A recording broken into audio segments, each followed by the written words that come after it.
ipapakita sa inyo. So, ito, may ginawa tayo dito.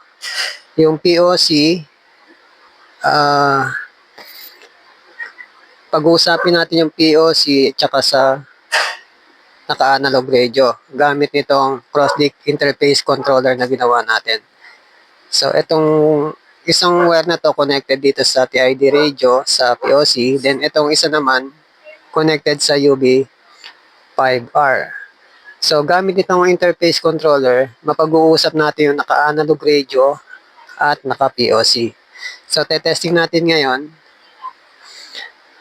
So, meron tayo ditong TID radio, both TID radio.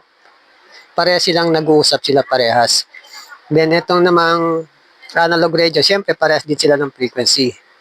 So, gamit itong interface, mapag-uusap natin yung naka-POC saka naka-analog radio. So, testing natin. Dito muna tayo sa POC. Pag nag-transmit ako sa POC, marireceive nito, itong POC radio na naka-connected sa link, magta-transmit yung ating analog radio. Subukan natin. Ta-transmit ako dito. Testing, 1, 2, 3. Ayan. Testing, 1, 2, 3, 4.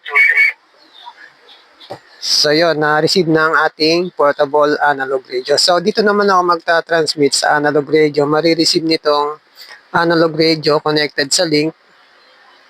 Then, magta-transmit naman tong ating POC. Pag nag-transmit to, syempre marireceive natin dito sa ating monitoring POC radio.